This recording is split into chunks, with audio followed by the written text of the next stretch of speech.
नमस्कार। नवीन विद्यापीठ महाविद्यालय की ऑनलाइन प्लेटफॉर्म पे आपका सभी का स्वागत है। आज हम अपन जो बीएससी पार्ट फर्स्ट ईयर की जो अपन ने सीरीज स्टार्ट करी थी उसका जो अगला पार्ट है वो अपन स्टार्ट करना चाह रहे हैं। ठीक है, मतलब जो अपन ने फ्रेम ऑफ रेफरेंस स्टार्ट कर दिया था उसके बारे में inertial frame, non inertial frame के बारे में बातें कर ली थी। अब लेक्चर 2 अपन स्टार्ट करने जा रहे हैं, गैलीलियन ट्रांसफॉर्मेशन। गैलीलियन रूपांतरण समीकरण।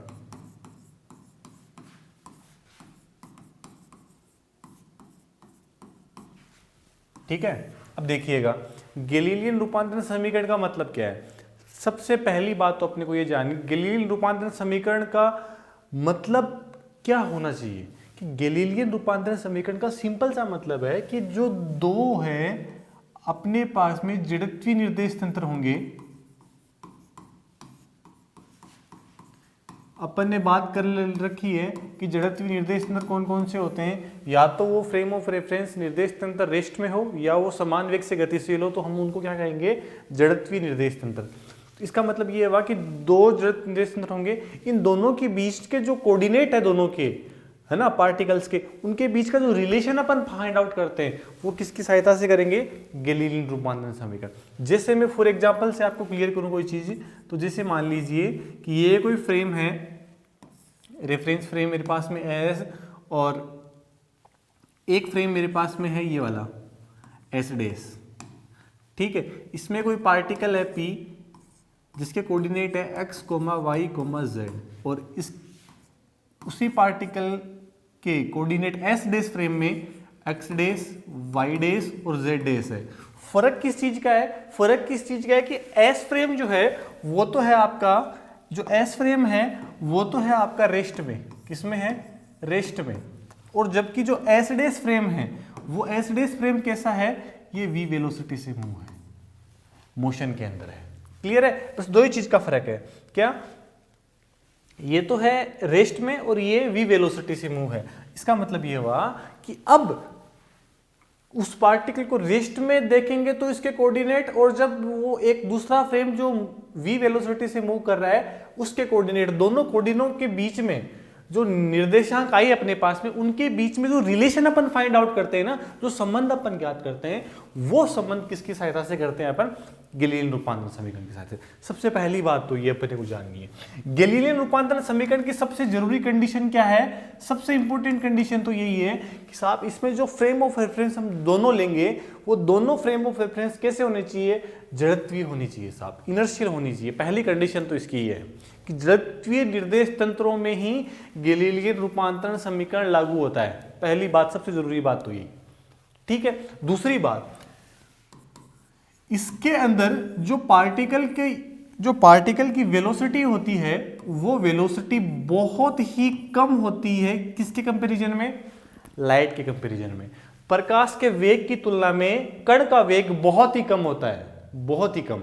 तभी हम किसका यूज कर पाएंगे, गैलीलियन रूपांतरण समीकरण। अगर कोई पार्टिकल लाइट की स्पीड के आसपास भाग रहा है ना, तो हम उसके लिए गैलीलियन रूपांतरण समीकरण का यूज नहीं कर पाएंगे।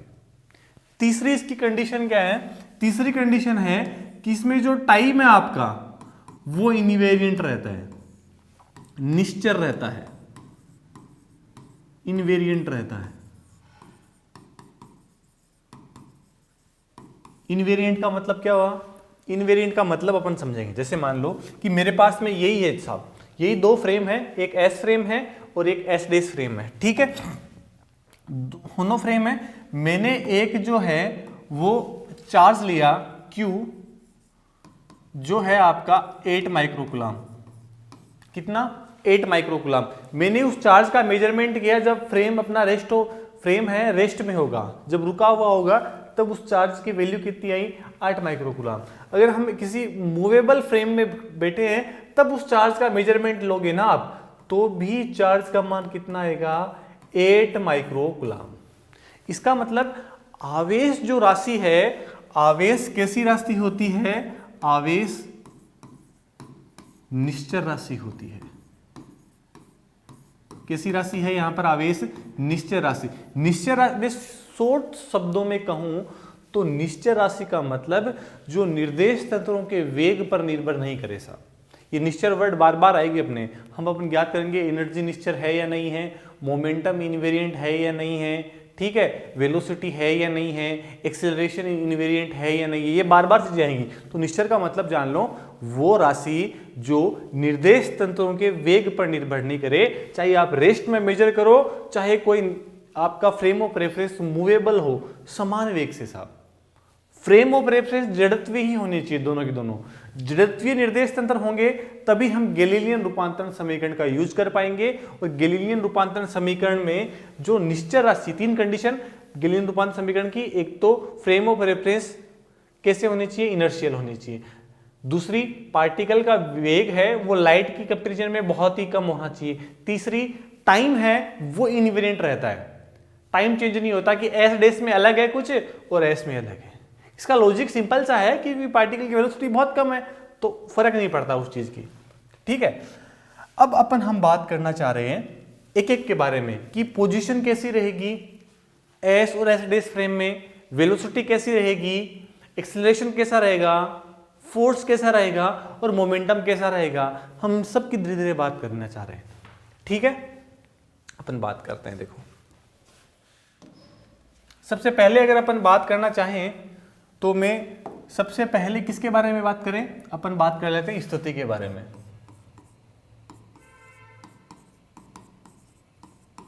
गैलीलियन रूपांतरण समीकरण में स्थिति है वो कैसी होगी, क्लियर है। कोई पार्टिकल की पोजीशन चेंज होगी, निश्चर राशि है या नहीं है। तो अपन ने कहा था साहब ये एस फ्रेम है, इसमें एक पार्टिकल है, इसके कोऑर्डिनेट है एक्स, वाई, जेड, क्लियर है मेरी बात। और एक दूसरा फ्रेम है जिसके पार्टिकल के कोऑर्डिनेट कितने, एक्स डेस, वाई डेस और जेड जेड। मैंने मान लिया कि दोनों फ्रेम ऑफ रेफरेंस, ये एक्स एक्सिस है, ये वाई एक्सिस है और ये जेड एक्सिस है। दोनों फ्रेम ऑफ रेफरेंस शुरुआत में आपके क्या है, संपाती है, एक ही बिंदु पर है, ठीक है। उस कंडीशन में क्या होगा, और ये एस डेस फ्रेम है वो टाइम के साथ में v वेलोसिटी से मूव कर रहा है, x दिशा में, पॉजिटिव x दिशा में घूम रहा है। क्लियर है मेरी बात। थोड़ी देर बाद की कहानी क्या होगी, थोड़ी देर बाद सिनेरियो कुछ ऐसा होगा साहब आपके सामने कि एस फ्रेम है वो तो यही रुका रहेगा, लेकिन थोड़ी देर बाद जो आपका एस डेस फ्रेम था वो कुछ यहां आ जाएगा।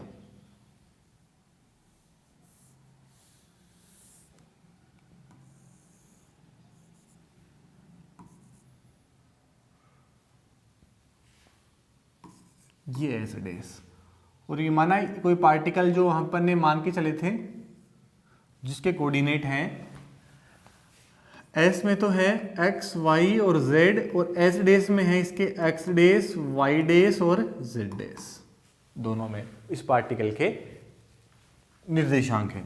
मेरे ओरिजिन से मैंने माना कि ये पार्टिकल जो है ये यहां से यहां तक है, आपका ये आर वेक्टर मैंने ले लिया, ठीक है। और ये जो ये यहां से यहां तक एस एस डेस चला है, ये कितना चला साहब, ये टी टाइम में चला है, वीटी कितना चला टी टाइम में, टी टाइम के बाद में ये कहां पहुंच गया, वीटी डिस्टेंस पे। और ये यहां से इस पार्टिकल की पोजीशन कितनी आएगी, तो वो आएगी आपकी क्या, आर डेस। ये एस फ्रेम में है आर, एस डेस फ्रेम में है क्या, आर डेस। क्लियर है मेरी बात। अब देखिएगा आप, अब यहां पर एक वेक्टर सम लगा दें, सदिश का नियम लगा दें, तो अपने को पता है, मैं फिर भी बता रहा हूं, ये ए वेक्टर है, ये अगर बी वेक्टर है तो इन दोनों का रिजल्टेंट है वो क्या आएगा, ये आएगा ए प्लस बी। क्लियर है मेरी बात भाई। रिजल्टेंट कौन सा होता है, जिसके दोनों के दोनों हेड मिले और टेल से टेल मिले, दोनों हेड मिले, टेल से टेल मिले, उसको हम क्या कहेंगे, परिणामी सदिश। यहां पर परिणामी सदिश कौन सा हुआ, ये वाला, इस वेक्टर की टेल मिल रही है, इस वेक्टर की टेल मिल रही है, ये रिजल्टेंट है। तो आर यहां पर मान किसका निकालेंगे हम, आर वेक्टर होगा बराबर this vector plus this vector, तो क्या आया, R dash vector plus VT vector. अपने को चाहिए क्या, अपने को चाहिए सब आर डेस की मान। आर डेस, क्योंकि एस डेस फ्रेम में मेजरमेंट कर रहे हैं ना अपन कितना आना चाहिए, तो वो क्या आ जाएगा आर माइनस ट्रांसफर कर दो वीटी। ये जो अपने पास में इक्वेशन आई बहुत इंपॉर्टेंट है। इसका मतलब क्या हुआ, आर डेस में जो पोजीशन होगी वो आर डेस किसके इक्वल है, आर डेस के नहीं है, आर डेस बराबर है आर माइनस वी टी के है। इसका मतलब क्या हुआ कि जो आपकी स्थिति है वो स्थिति क्या नहीं है, स्थिति निश्चर राशि नहीं है।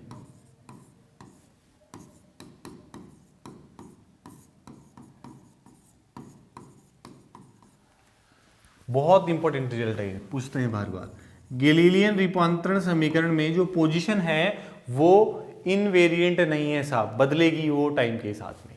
क्लियर है मेरी बात? तो स्थिति क्या है, निश्चय राशि नहीं है।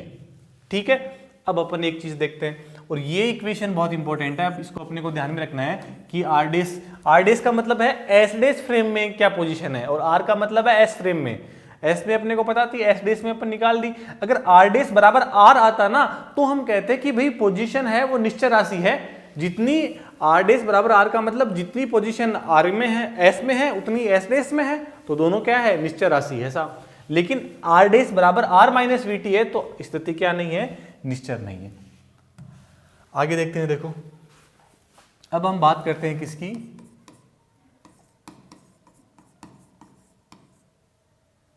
गैलीलियन रूपांतरण समीकरण में, या मैं सीधा ही लिख देता हूं वेग के बारे में, 2 नंबर।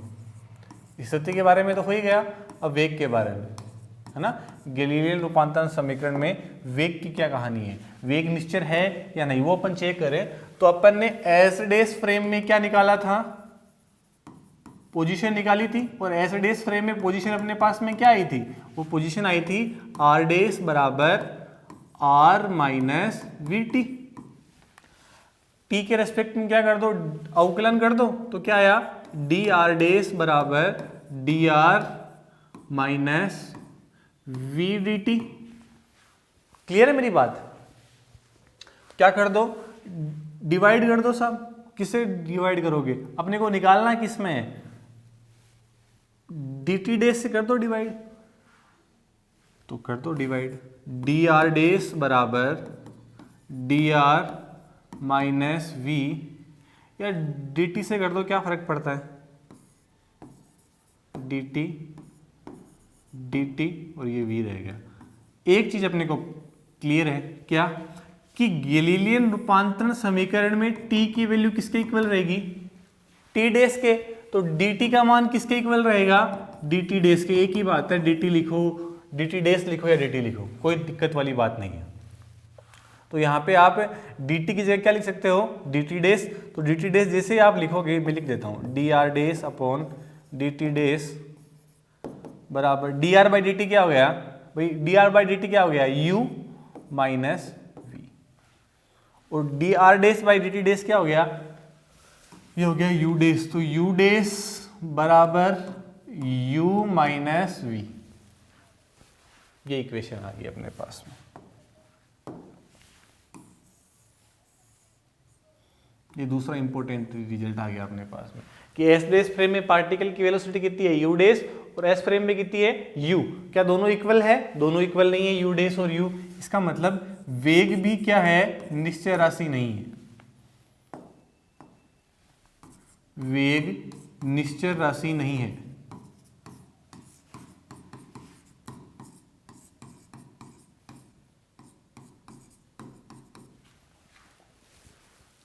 क्लियर है मेरी बात? अच्छा, मोमेंटम के बारे में क्या कमेंट कर सकते हैं भाई, जब वेग अगर निश्चर नहीं होगी तो मोमेंटम भी क्या है, निश्चर नहीं होगा। पार्टिकल के मोमेंटम की बात कर रहा हूं मैं, पूरे सिस्टम का मोमेंट देखो अलग अलग कहानी चलेगी यहाँ पे। पूरे सिस्टम का मोमेंटम अगर बात करोगे तो वो निश्चर रहेगा। क्यों रहेगा, क्योंकि मैंने कहा था कि जब भी आप जड़त्वीय निर्देश तंत्रों की बात करोगे तो इनमें फिजिक्स के फंडामेंटल रूल कभी चेंज नहीं होंगे। फंडामेंटल रूल का मतलब क्या हुआ, एनर्जी कंजर्वेशन, मोमेंटम कंजर्वेशन हमेशा अप्लाइड है साहब, कोई फर्क नहीं पड़ता, हमेशा अप्लाइड है। इसका मतलब पूरे सिस्टम का मोमेंटम तो कंजर्व्ड है अभी भी, वो नहीं चेंज होने वाला, वो निश्चर ही है। लेकिन पार्टिकल की जो वेलोसिटी चेंज हो है, मतलब वेग निश्चय राशि नहीं है, इसका मतलब मोमेंटम भी निश्चय राशि नहीं है। यहां पे से मैं लिख सकता हूं, जैसे मान लो साथ साथ में कर लेते हैं अपन। माना कण का वेग या माना कण का द्रव्यमान कितना है, m है, तो यहां से m से मल्टीप्लाई कर दो तो m u डेस बराबर m u minus M V, तो यहां से क्या आ गया, p डेस बराबर p माइनस एम वी। तो p डेस बराबर p आ रहा है क्या, नहीं आ रहा। इसका मतलब यहां से मैं एक चीज और लिख सकता हूं, क्या, इसका मतलब क्लियर है कि संवेग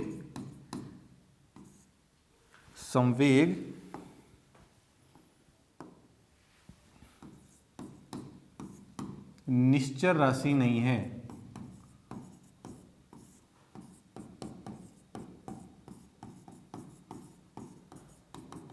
ठीक है, न तो वेग निश्चय राशि है, नहीं क्या है, संवेग निश्चय राशि है। क्लियर है मेरी बात। अब हम आगे चलते हैं। अब अपन बात करते हैं किसके बारे में, त्वरण के बारे में, एक्सेलरेशन के बारे में। एक्सेलरेशन की क्या कहानी है साहब,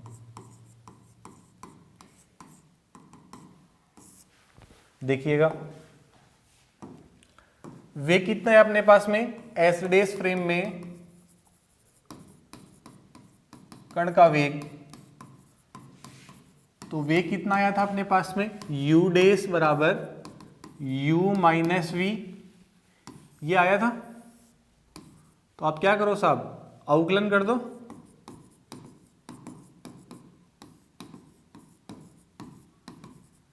जिससे डिफरेंशिएट करो क्या आ गया, du डेस बराबर du माइनस dv। और यहां पर वेग जो अपन ने लिया था, ये वेग किसका है, एस डेस फ्रेम का।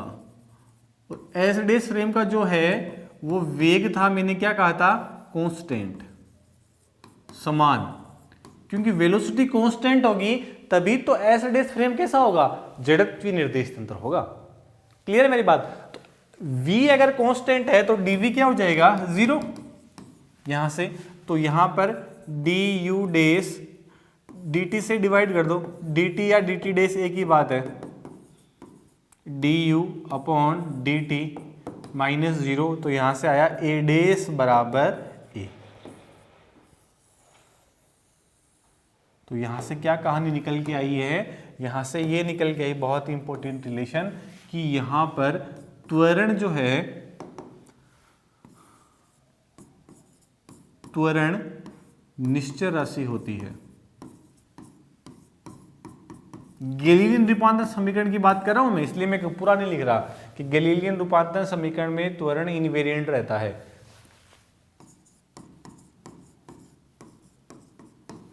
ठीक है, त्वरण की मैंने बात कर ली। अब यहां पर अगर पार्टिकल का मास अपन ने क्या कंसीडर करा था, m, अगर पार्टिकल का मास अगर कितना है m, तो इसको मल्टीप्लाई कर दो आप m से, तो m a डेस बराबर ma, क्या आया, f डेस बराबर f।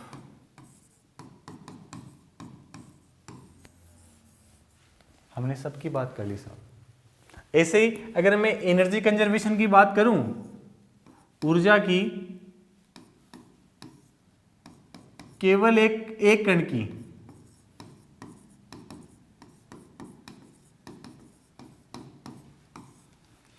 तो मेरे को पता है कि एनर्जी जो होगी वो काइनेटिक एनर्जी क्या होगी, half M U dash square. ये तो किस में रहेगी, ये तो आपकी रहेगी एस डेस में, और एस में क्या रहेगी, वो रहेगी काइनेटिक एनर्जी बराबर half M U dash square, U square. अब मेरे को ये बताओ आप, क्या u और u डेस इक्वल है क्या, नहीं है ना। तो दोनों की दोनों ये k डेस की काइनेटिक एनर्जी भी क्या नहीं रहेगी, निश्चर राशि नहीं रहेगी। इसका मतलब मैं यहां से लिख सकता हूं कि ये ऊर्जा क्या नहीं है, निश्चर राशि नहीं है। निश्चर नहीं है। क्लियर है मेरी बात? इसका मतलब एक चीज यहां पर और देख लेते हैं अपन थोड़ा सा, ठीक है। यहां पे अपन थोड़ा सा देखेंगे, अपन ने कर लिया वैसे ये, इसको इधर ले लेते हैं अपन, ठीक है।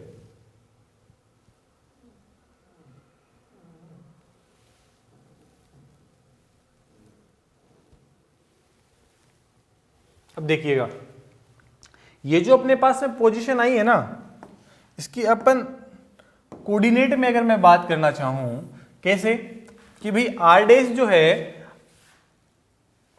आर है और ये वी टी है, ये है क्या क्या बेसिकली डिस्टेंस ही तो है। तो आर डैश में लिख दूं एक्स, या इधर से लिख देते हैं आराम से, आर डैश बराबर होंगे X dash I cap, Y dash J cap, Z dash K cap. R vector क्या होगा, X I cap, Y J cap, Z K cap. और वी वेक्टर, वी क्या है यहाँ पर, वेलोसिटी किस डायरेक्शन में, एक्स डायरेक्शन में, तो वी है एक्स दिशा में, और एक्स दिशा के लिए अपन क्या यूज करते हैं, आई केप। वो तीनों की तीनों इक्वेशन यहाँ पे रख दो इसमें। तो जैसे ही आप रखोगे तो क्या है आपके पास में, X dash I cap, Y dash J cap, Z dash K cap बराबर आर वेक्टर कितना है, X I cap plus Y J cap plus Z K cap minus V I. तुलना कर दो इनकी गुणांकों की,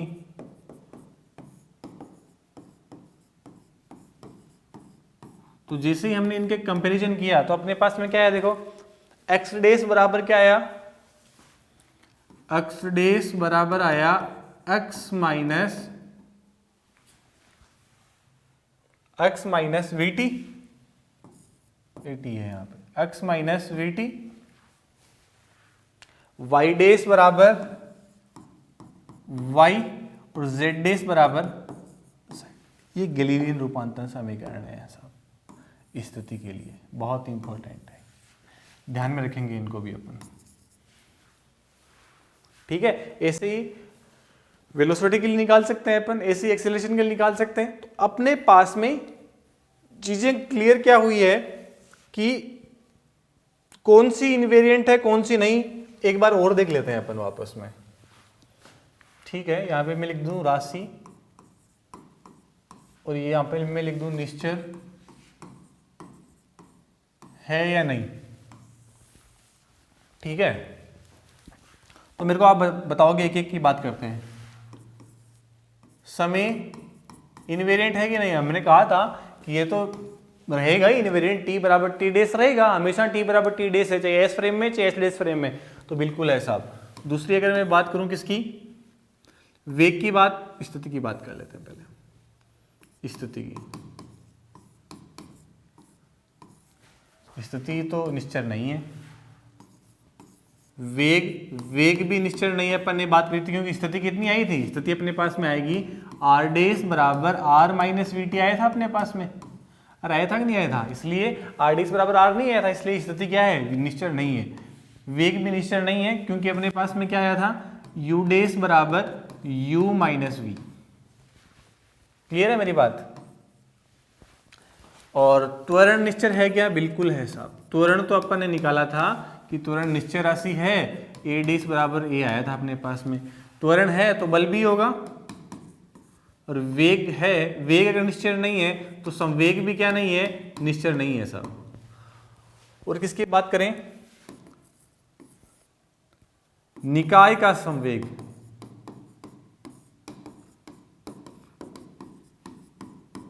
पूरे सिस्टम का जो मोमेंटम वो निश्चय रहेगा, वो नहीं बदलने वाला।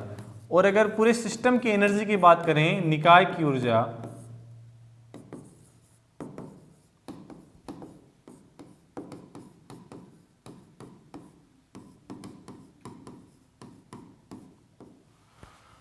एनर्जी कंजर्वेशन, वो भी निश्चय रहेगी सब। और यहाँ पे न्यूटन के नियम जो हैं वो भी अप्लाई करोगे आप, एनएलएम न्यूटन के लॉ ऑफ मोशन, वो भी क्या रहेंगे, निश्चय रहेंगे।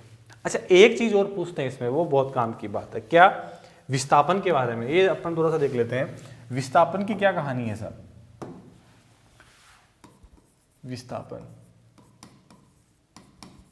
विस्थापन निश्चित है या नहीं है वो देखना है अपने को। गैलीलियन रूपांतरण समीकरण में विस्थापन जो है वो निश्चय राशि है या नहीं, तो वो अपन चेक कर लेंगे अभी। देखो कैसे देखेंगे अपन, वही कहानी अपने पास में, तो सेम टू सेम फ्रेम बना लिया, अपने को नहीं पता निश्चय है या नहीं। ये पॉइंट है, इसके कोऑर्डिनेट है x। तो विस्थापन का मतलब पार्टिकल पहले इस पोजीशन पे था, डिस्प्लेसमेंट होके इस पे आ गया।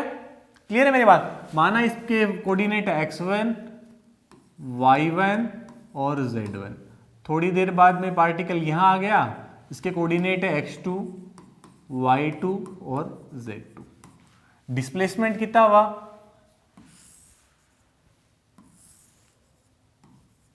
भाई डिस्प्लेसमेंट d, यही तो है विस्थापन यहां से यहां तक का। ये कितना है, आर वेक्टर, आर वेक्टर ही तो है।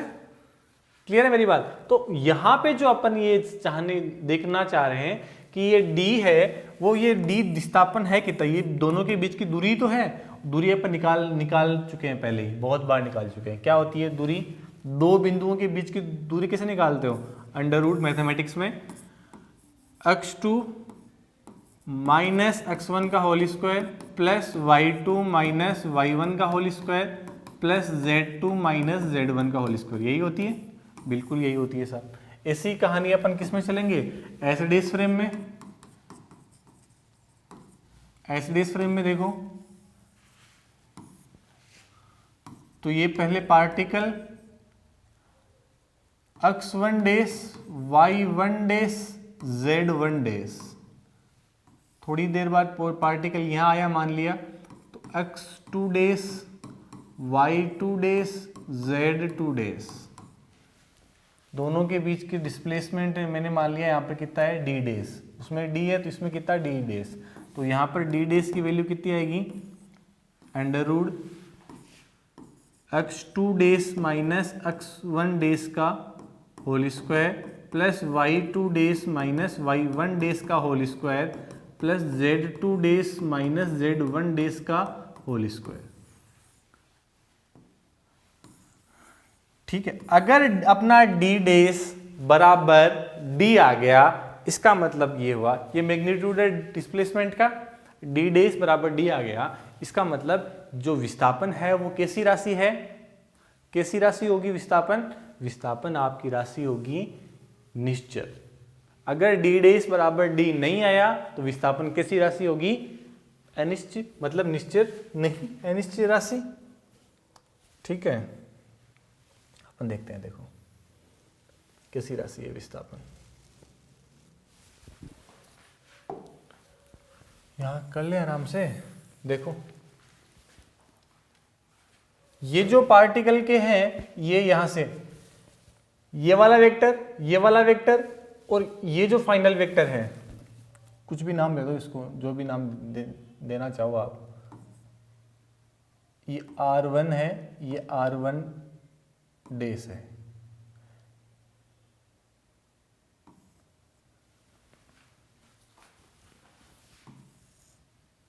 ये R2 है, R2 वेक्टर, ये आपका R2 डैश है।